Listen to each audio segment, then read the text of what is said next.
அன்பார்ந்த நேயர்களே, பூமிக்கு பல நூறு அடி ஆழத்தில் புதைந்துள்ள இந்த ஸ்படிக கற்களை கடந்த 3 பதிவுகளில் இந்த வீடியோவின் டிஸ்கிரிப்ஷனில் அதனோட லிங்க் கொடுத்துருக்கேன். ரொம்ப இன்ட்ரெஸ்டிங்காக இருக்கும். அதெல்லாம் போய் பார்த்துட்டு வந்து இந்த வீடியோவை பார்த்தா உங்களுக்கு இன்னும் தெளிவாக புரியும்.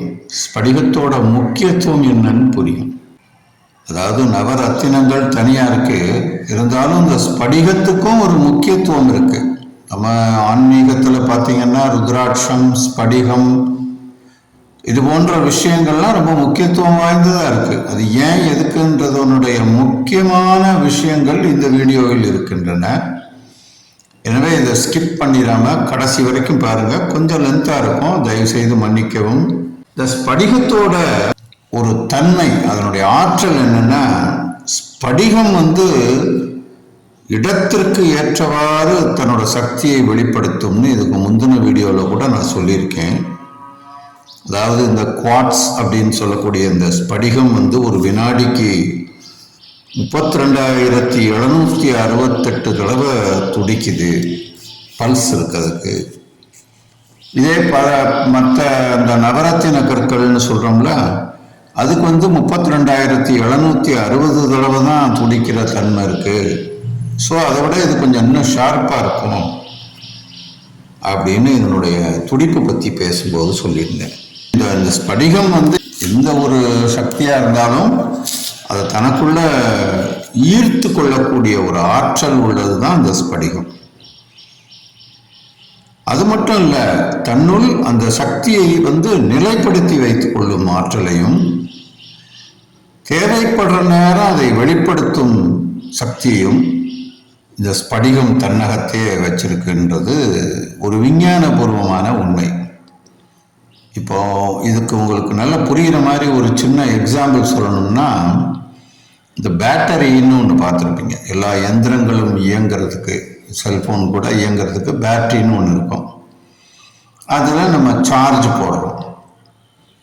அப்போ வெளியில் இருக்கிற எலக்ட்ரிசிட்டியை அந்த பேட்டரி கரண்ட்டுக்கு தகுந்த மாதிரி அது ஒரு சார்ஜர் கன்வெர்ட் பண்ணி அந்த பேட்டரியில் போய் அந்த கரண்ட்டு எலக்ட்ரிசிட்டி சார்ஜ் ஆகி நிற்கும்.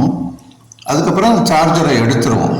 எடுத்த பிறகு அந்த கொடுக்கப்பட்ட அல்லது அந்த பேட்டரியால் ஈர்க்கப்பட்ட ஒரு மின் சக்தியானது உள்ளே இருக்கும்.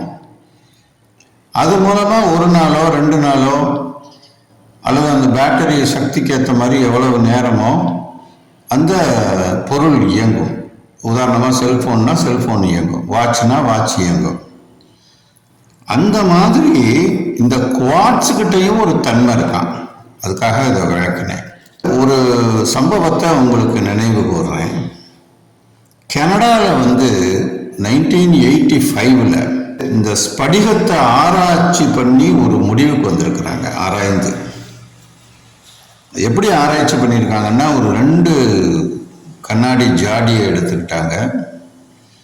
அந்த ஜாடி 2லையுமே ஃபுல்லாக வாட்டர், அதாவது சுத்தமான தூய நீரை ஊற்றிக்கிறாங்க.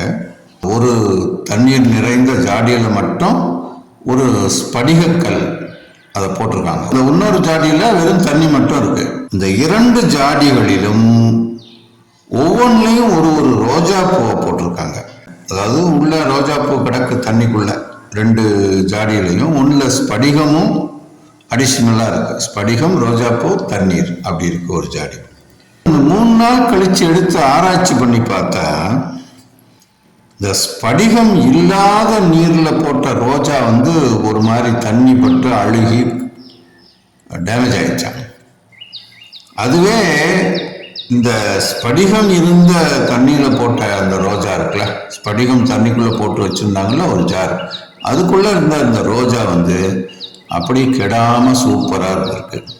இதுலேருந்து என்ன தெரிஞ்சுக்கிட்டாங்கன்னா, ஸ்படிகம் ஒரு ஃப்ரிட்ஜில் வைக்கிற பொருள் அப்படியே கெடாமல் இருக்கிற மாதிரி இந்த ஸ்படிகத்துக்கும் அந்த மாதிரி அந்த ஆற்றல், அந்த நிலைத்த ஒரு ஆற்றலை வைத்திருக்கிறக்கூடிய தகுதி இருக்குன்னு இது மூலமாக தான் கண்டுபிடிச்சு சொல்கிறாங்க. இப்போ நம்ம பொதுவான வாழ்க்கையில் பலர் ஸ்படிக மாலை இந்த மாதிரிலாம் வாங்குறாங்க. ஸ்படிக மாலை வாங்கி போட்டுக்கிறாங்க. அந்த மாதிரி நம்பி வாங்கும்போது அதில் சில பேர் கண்ணாடி மாலையை வாங்கி ஏமாந்துடுறாங்க. ஸ்படிகம்ன்ற பேரில் கண்ணாடி மாலையை வித்துடுறாங்க.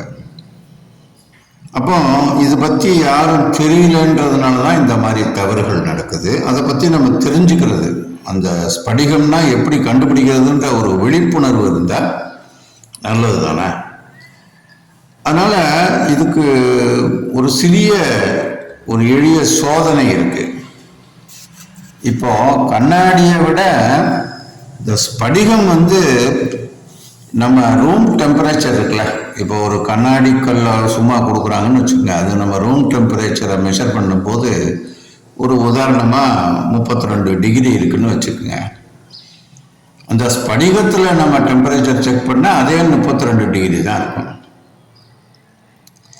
ஆனால் ஒரிஜினல் அந்த ஸ்படிகமாக இருந்ததுன்னா அந்த அறையோட வெப்பநிலையை அதுவே ஈர்த்து, அதாவது வெப்பநிலையை குறைச்சி அந்த டெம்பரேச்சர் ரூம் டெம்பரேச்சரே ரெடியூஸ் பண்ணி அந்த ஒரு டிகிரி சென்டிகிரேடு குறைஞ்சிருமா. இது ஒரு ஆச்சரியமான விஷயம். இது ஸ்படிகத்துக்கு இந்த தன்மை இருக்கு. இதை சில நேரம் அந்த ஸ்படிகத்தை தொட்டு பார்த்தும் கூட உணரலாம். ஸ்படிகத்தை என்ன செய்வாங்கன்னா, ஒரு உள்ளங்கைக்குள்ள அந்த ஸ்படிக மாலை அப்படி வச்சோம்னா சில்லுன்னு இருக்கும் அந்த ஸ்படிகம்.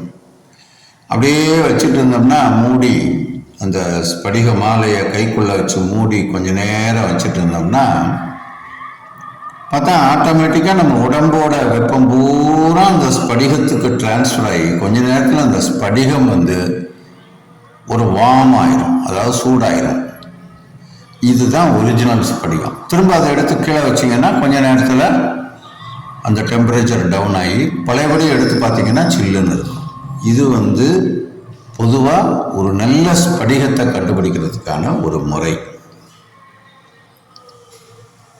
இந்த ஸ்படிகத்தை நமக்கு ரொம்ப ஒரு நல்ல விஷயங்களுக்கு பயன்படுத்தி அது நல்ல மருத்துவ குணங்கள் நிறைஞ்சதுன்றதுனால மருத்துவத்திலையும் கூட இந்த விஷயங்களை பயன்படுத்தி இருக்கிறாங்க. ஒரு மிகச்சிறந்த ஜெம்மாலஜிஸ்ட் திரு VS மீனாட்சி சுந்தரன் என்பவர் தெரிவித்த ஒரு செய்தி இந்த இடத்துல நினைவு கூறத்தக்கது. ஒரு ஆங்கில பத்திரிகையாளர், அவர் எப்பவுமே இந்த ஸ்போர்ட்ஸ் சம்பந்தமான அந்த கட்டுரைகள் பத்திரிகையில் எழுதுகிறவர். இவர் ஒரு ஜெமாலஜிஸ்டோட அட்வைஸ் படி ஒரு ஸ்படிகம் ஒன்று வாங்கி அதை எப்பவுமே பையில வச்சிருப்பாராம். இந்த ஸ்படிகத்தை அவர் வச்ச 3வது நாளில் லாஸ் ஏஞ்சல்ஸிலிருந்து பம்பாயிலிருந்து இவர் புறப்பட்டு ஃப்ராங்க்ஃபர்ட் விமான நிலையத்தில் போய் அடைஞ்சிருக்கார். அங்கே போய் இறங்க வேண்டியது இருக்கு, அதாவது டிரான்சிட்னு சொல்லுவாங்க. இந்த ஃப்ராங்க்ஃபர்ட் விமான நிலையத்தில் அவர் இறங்கி அவர் பையில் அந்த ஸ்படிகம் இருக்கான்னு தொட்டு பார்த்துருக்காரு, இருந்திருக்கு. அப்போ அதை தொட்டு அவர் அந்த ஸ்படிகத்தை கொடுத்தவர் அவருக்கு ஒரு சின்ன சூட்சமும் சொல்லி கொடுத்துருக்காரு. அதை தொட்டு அதை எடுத்து கையில் வச்சு ஒரு சின்னதாக ஒரு ஆழ்நிலை தியானத்துக்கு போயிட்டு ஃபீல் பண்ணியிருக்காரு. அப்போ அவருக்கு ஒரு மனசில் ஒரு எண்ணம் தோன்றியிருக்கு, இந்த விமானத்தில் லாஸ் ஏஞ்சல்ஸுக்கு கண்டினியூவாக போக வேண்டாம் அப்படின்னு சொல்லி ஒரு உத்தரவு மாதிரி, ஒரு கமாண்ட் மாதிரி மைண்டில் வந்திருக்கு. அவருக்கு ஒரு மாதிரி ஷாக் ஆயிடுச்சான். சரி வேண்டாம், நம்ம எதுக்கும் வேற விமானத்தில் போவோம் அப்படின்னு சொல்லி வேற விமானத்தை அங்கேருந்து பிடிச்சி கிளம்பி போயிட்டாரு. அதே மாதிரி இவர் போக வேணாம்னு முடிவெடுத்தாரு பாருங்க ஒரு விமானம். அந்த விமானம் அது கிளம்பி இவர் வேற விமானத்தில் போய் சேர்ந்துடுறாங்க. பட் இவர் வேணாம்னு முடிவு பண்ண அந்த கண்டினியூவாக வந்துக்கிட்டு இருந்த விமானத்திலிருந்து வேற விமானத்துக்கு ஷிஃப்ட் ஆயிட்டாரு. இவர் வந்த விமானம், ஏற்கனவே வந்திருந்த விமானம் அங்கிருந்து கிளம்பி பிராங்க்ஃபர்ட்ல இருந்து கிளம்பி லாஸ் ஏஞ்சல்ஸுக்கு போகிற வழியில் அட்லாண்டிக் கடலில் விழுந்து இதாயிடுச்சு. நிறைய பேர் அதில் இதாயிட்டாங்களாம். ஸோ இந்த மாதிரி இவரோட உயிரை அந்த ஸ்படிகம் காப்பாற்றிருக்குன்னு ஒரு செய்தி இருக்கு. இந்த ஸ்படிகத்தை ஏத்தாப்புல வச்சுக்கிட்டு ஆராய்ச்சிகள் செய்யலாம்.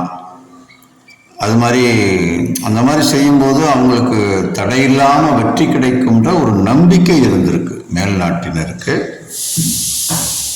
அது மாதிரி இந்த ஸ்படிகத்தை மருத்துவ முறையில் அதை உருவாக்கி அதை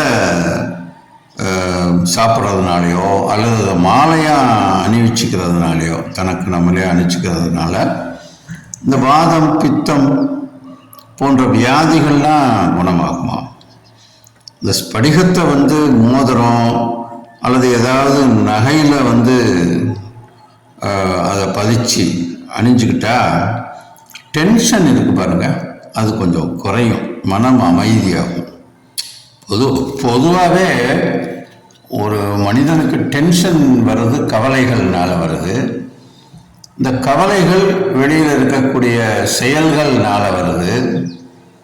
அது கோபமோ அல்லது எதிர்வினையோ ஏதோ ஒன்றுனால வருது.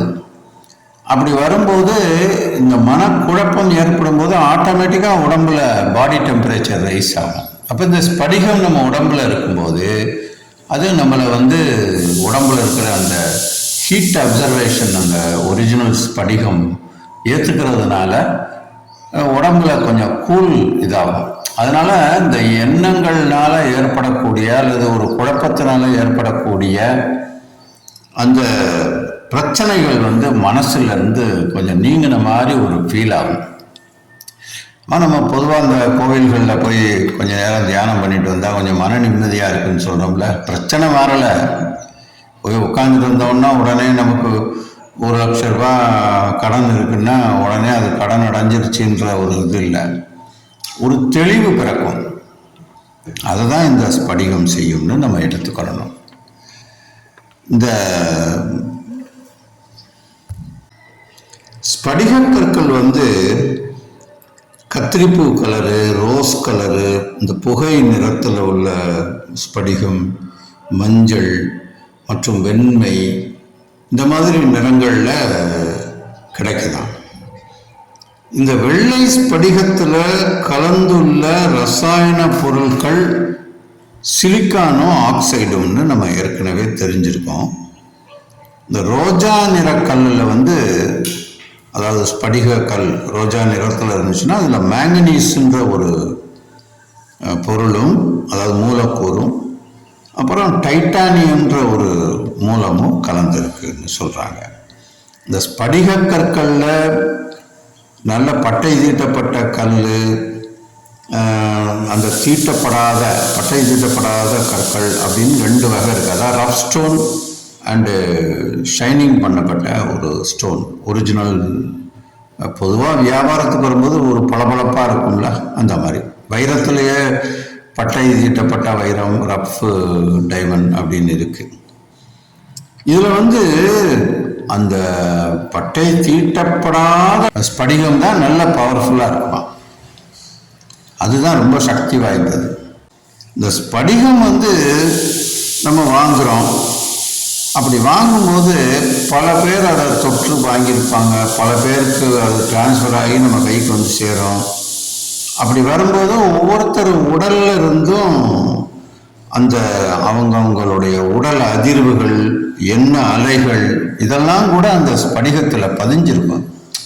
அதாவது ஒரு மெமரி கார்டு மாதிரி அது நம்ம வாங்கி மனசில் என்ன நினைச்சோமோ அதுதான். அதனால தான் அந்த ஆற்றல் இருக்கிறதுனால தான் ஆராய்ச்சிக்கு ஒரு தெளிவு கொடுக்குது.